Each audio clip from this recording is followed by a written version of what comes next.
Hello, அஸ்ஸலாமு அலைக்கும். நான் துபாயில இருந்து பேசுறேங்க. துபாயில இருந்து யாரு பேசுறீங்க? என் பேரு ஜெயபர்ணி. நான் வந்து துபாயில 25 வருஷமா இருக்கிறேங்க. சரி. நான் இதை முடிச்சுட்டு ஊருக்கு வரலான்னு நினைக்கிறேன். சரி. அது வந்து ஊர்ல சொல்றாங்க எனக்கு எந்த பிசினஸும் தெரியாதுங்க. சில பேர் சொல்றாங்க நீ பணம் கொடுத்தாதான் நாங்க பிசினஸ் பண்ணி மாசம் இவ்வளவு காசு கொடுத்துருவோம் அப்படின்னு சொல்றாங்க. அவங்க என்ன பிசினஸ் பண்ணுவாங்கன்னு எனக்கு சரியா புரியல எனக்கு. சரி. இது மாதிரி ஒருத்தர் சொல்றாரு நீங்க 5 லட்சம் கொடுத்தீங்கன்னா மாசம் 7,000 கரெக்டா கொடுத்துருவோம் 1ஆம் தேதி. நீங்க வந்து நீங்க எப்ப திரும்பி வேணுமோ 4 மாசம் முன்னாடி சொன்னீங்கன்னாக்கா உங்க பணத்தை திருப்பி கொடுத்துருவோங்கிறாங்க. அது மாதிரி செய்யலாமா? மார்க்கெட்ல இருக்க இடம் இருக்குதா? கிளியனூரை சேர்ந்த ஜாஃபர் அலி அவர்கள் துபாயில் இருந்து கேட்ட கேள்வியை இப்போது பார்த்தீர்கள். இவர் என்ன கேட்கிறார் என்று சொன்னால்,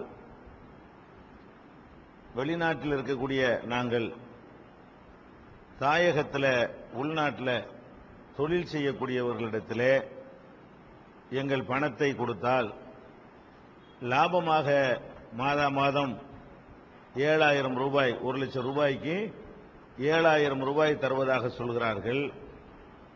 அவர்கள் என்ன வியாபாரம் செய்கிறார்கள் என்று எங்களுக்கு தெரியாது. இப்படி கொடுத்து 7,000 வாங்குவது வியாபாரமாகுமா வட்டியாகுமா? இதுதான் அவருடைய கேள்வி.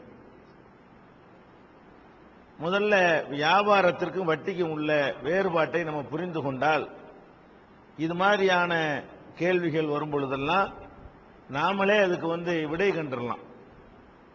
வியாபாரம் என்று சொன்னால் அதுல லாபமும் வரும் நட்டமும் வரும். இதுதான் வியாபாரம். வட்டிங்கிறதுல நட்டம் என்பதற்கு இடம் கிடையாது. நம்ம 1 லட்சம் ரூபாய் ஒரு ஆள்கிட்ட கொடுத்து இவ்வளவு ரூபாய் வட்டி என்று பேசிவிட்டால் மாதா மாதம் அந்த வட்டி ஏறிக்கொண்டே போகுமே தவிர நஷ்டம் என்கிற பேச்சுக்கு இடம் கிடையாது. நம்மிடத்தில் வட்டிக்காக ஒருத்தன் கடன் வாங்கியிருந்து அவன் நஷ்டப்பட்டால் கூட அவன் கொடுக்க வேண்டிய வட்டியை கொடுத்தாகணும் என்று சொல்லி சுரண்டுவதற்கு பெயர் தான் வட்டி.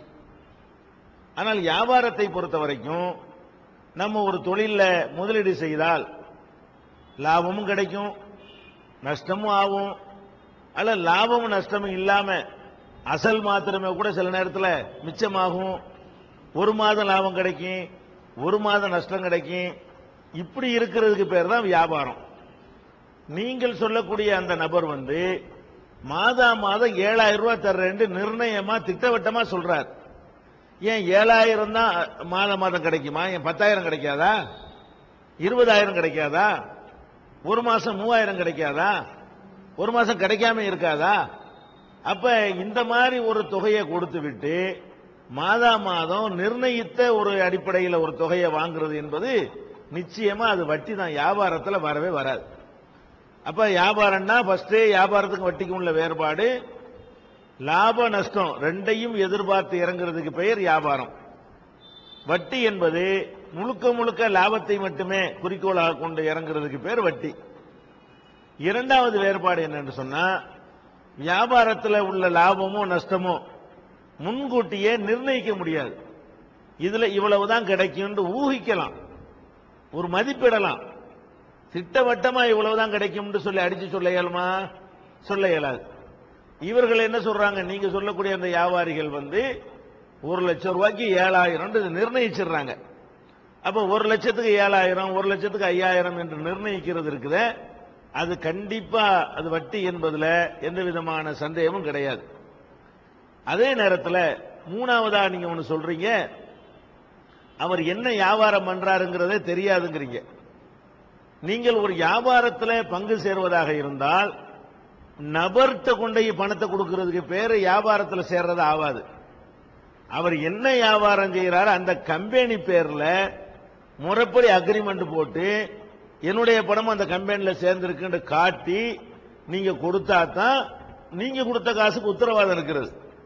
தொழில நீங்கள் சேருங்கிற முறையில பார்ட்னர்ங்கிற முறையில சேர்க்காம என்னை நம்பி 1 ரூபா நீங்க கொடுத்தீங்கன்னு சொன்னா நான் உங்களுக்கு தரமாட்டேன்னு சொன்னா அதை உங்களால திரும்ப கிளைம் பண்ணி வாங்க இயலாது. இப்ப வெளிநாட்டில் இருக்கக்கூடிய நீங்க உள்நாட்டில் இருக்கக்கூடிய இடத்துல எந்த விதமான என் தொழில் என்னன்னு தெரியாம அது லாபம் கிடைக்குமா கிடைக்காதான்னு தெரியாம அந்த தொழில நீங்க பங்குதாரர் ஆகுறீங்களா இல்லையான்னு தெரியாம என்னைய மட்டும் நம்பி ரூபாயை கொடுத்துவிட்டு நான் சொல்வதை மட்டும் நம்பி நீங்கள் வந்து லாபத்தை எதிர்பார்த்து இறங்குனீங்கன்னு சொன்னா மார்க்கத்திலையும் அது பாவமாவதோடு நீங்க ஏமாற்றப்படுவதற்கும் அது நிச்சயமா அதுல நிறைய முகாந்திரம் இருக்கிறது. அதுலயும் இந்த பெரிய தொகை 1 லட்சம் ரூபாய்க்கு 7 ரூபா தர்றோம்ன்றது இருக்கு பாருங்க, இதெல்லாம் வந்து பெரிய அளவுல வாய்ப்பே கிடையாது. 1 லட்சம் ரூபாய்க்கு வந்து நீங்கள் வந்து ஒரு மாசத்துல வந்து 5% 3% தான் கிடைக்கும். 7% கிடைக்கிறது என்பதெல்லாம் அந்த மாதிரியான வியாபாரத்தை இன்னும் சொல்ல போனா, அதாவது நீங்க ஒரு ஆள்கிட்ட முதலீடு பண்றீங்கன்னு சொன்னா அவரு ஒரு லாபத்தை எடுத்துக்கிறாரு, உங்களுக்கு ஒரு பங்கு தருவாரு. உங்களுக்கு 7 ரூபா தர்றாருந்தா அவர் 7 ரூபா எடுத்துக்கணும். அப்ப 14 ரூபா 1 லட்சம் ரூபாய்க்கு கிடைக்கக்கூடிய வியாபாரம் ஏதாவது இருக்கா? 1 லட்சம் ரூபாயை போட்டு 14,000 ரூபாய் கிடைக்குங்கிற மாதிரியான அளவுலாம் அப்படி ஒரு வியாபாரம் நமக்கு தெரியல. இந்த ரியல் எஸ்டேட் மாதிரியான தொழில்கள்ல வேணா கிடைக்கும், அது சூதாட்ட மாதிரி கிடைக்கவும் செய்யும், பொசுன்னு இறங்கி ஒண்ணும் இல்லாமையும் போயிடும். அது மாதிரியான 1-2 விஷயங்கள் வேண்டுமானால் இருக்குமே தவிர பெரும்பாலும் அவர் சொல்லக்கூடிய அந்த ஒரு பெரிய தொகை என்ன வியாபாரம் என்று தெரியாத ஒரு நிலைமை எல்லாம் சேர்ந்து பார்க்கும் பொழுது துன்யாவிலையும் ஆகிரத்திலையும் நஷ்டப்படக்கூடிய ஒரு மார்க்கமாகத்தான் நமக்கு தெரிகிறது. அதனால வெளிநாட்டில் இருக்கக்கூடியவர்கள் உள்நாட்டில் இருக்கிற யாரையும் நம்பி அங்கிருந்து நாங்க தொழில சேர்றோம் என்று ஏமாந்து போய் சேர வேண்டாம். நீங்கள் தாயகத்தில் வரும் பொழுது அந்த நிறுவனம் என்ன நெசமா நிறுவனம் நடத்துறாரா, அல்லது இதை வச்சு ஒரு மாசம் 7,000 ரூபாய் தந்துவிட்டு 1 லட்சம் ரூபாய் ஒரே அமுக்கிறதுக்கு பிளான் பண்றாரா என்பதையெல்லாம் நீங்கள் தாயகம் வந்திருக்கும் போது விசாரித்து அவர் எவ்வளவு காலமா நடத்துறாரு, அந்த கம்பெனிக்கு ஏதாவது இருக்குதா, அவருக்கு ப்ராப்பர்ட்டி ஏதாவது இருக்கிறதா, இழுத்து மூடிட்டு ஓடி போயிட்டா நம்மளால கிளைம் பண்ண இயலுமா, எந்த ஒரு கடனை கொடுத்தாலும் எழுதிக்கிறங்கன்னு சொல்லக்கூடிய மார்க்கம் இது. அதனால நீங்க ரிமோட்ல எல்லாம் வியாபாரம் பண்ணாதீங்க. இங்க வந்து முறையா ப்ராப்பரா அதுக்குரிய சட்ட வல்லுநர்களை வைத்து ஆடிட்டர்களை கலந்து ஒழுங்கா ஒரு அக்ரிமெண்ட போட்டு அந்த தொழில நீங்களும் பங்காளி தான் என்பதை உறுதிப்படுத்தி கொண்டு அது மாதிரியான ஒரு முறையில் பெர்சன்டேஜ் எல்லாம் குறிப்பிட்டு அந்த அடிப்படையில் தான் நீங்கள் வியாபாரம் செய்யணுங்கிறத புரிஞ்சுக்கணும். அடுத்து நீங்க கேட்டது ஒன்னொன்று ஒரு பேச்சுக்கு சொல்றபடியே தருவார்னு வச்சுக்கிருவோம். நிர்ணயிச்ச 7,000 ரூபாய் தான் அதுல லாபம் கிடைக்குன்னு வச்சுக்கிருவோம். அவர் என்ன தொழில் செய்யறாருன்னு உங்களுக்கு தெரியலன்னா ஹராமான தொழில் பண்ணாருன்னா அதுவும் பார்க்கணும்ல. அவர் பண்ணக்கூடியது சாராய கடைக்கு ஏலம் எடுத்தாருன்னா, லாட்டரி சீட்டு வித்தாருன்னு சொன்னா, வேற ஏதாவது கலப்பட பொருளை தயாரிச்சாருன்னு சொன்னா, அப்ப பீடி சிகரெட் உற்பத்தியில் அவர் இறங்கினார்னு சொன்னா, அப்ப வந்து நீங்க அவர் என்ன தொழில் செய்யறாருன்னு தெரியாம நீங்க இறங்கும் பொழுது அவர் ஹராமான தொழிலை கூட செய்ய வாய்ப்பு இருக்கிறது. அதனால இந்த மாதிரிலாம் நீங்க இறங்காதீங்க. நீங்க தாயகத்துக்கு வரும் பொழுது எங்களை கன்சல்ட் பண்ணீங்கன்னு சொன்னா அது யாரு என்னன்னு சொல்லிட்டீங்கன்னா நாங்களே விசாரித்து அவங்க அது தகுதியானவர்கள் தானா என்பதை எல்லாம் உங்களுக்கு நாங்க அந்த உதவி எங்களால் செய்ய முடியும்.